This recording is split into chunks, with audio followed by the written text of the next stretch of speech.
centre hospitalier s'inscrit dans le cadre des hôpitaux publics de l'Artois, un GHT qui est l'équivalent finalement d'une ville de 6800 habitants et qui produit 2400 tonnes à l'année.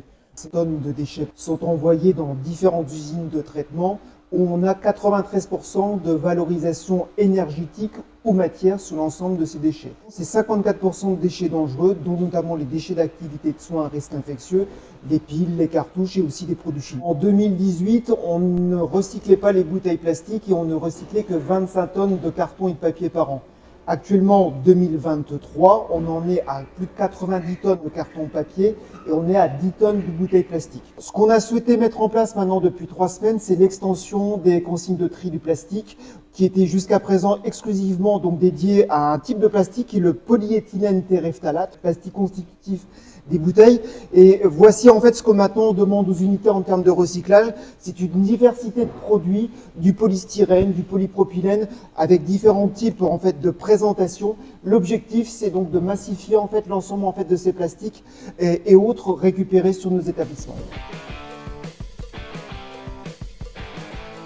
On part de la plateforme avec des bacs vides. On va sur le site selon le secteur où on est.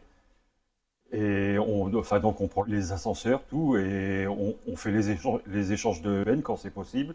Sinon, c'est dans des bacs alu, on fait manuellement.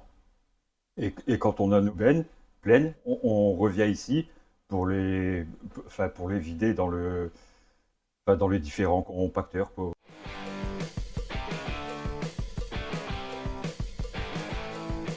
C'est notre capacité ici à trier en fait l'ensemble en fait des déchets valorisables, carton, papier et surtout les différents flux de plastique entre du polypropylène, du polyéthylène, du polystyrène, où on en fait donc des balles de matière qui sont juste derrière moi et qu'on envoie ensuite en filière de recyclage et de valorisation.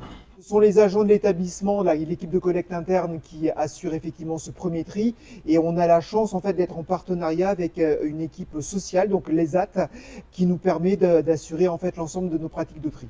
L'équipe de collecte assure la récupération des déchets produits par les unités en direct. Ils sont ensuite descendus aux travailleurs handicapés de l'ESAT qui assurent ensuite le tri, c'est-à-dire l'ouverture du sac, la reconnaissance des différents types de matières et ensuite leur envoi dans les différents équipements et filières appropriées. Alors, le système de recyclage mis en place sur le centre hospitalier de Béthune, on va essayer donc de le transposer et de l'adapter sur le centre hospitalier de Lens pour arriver au même niveau de performance et de diversification en fait, des matières qui sont valorisées.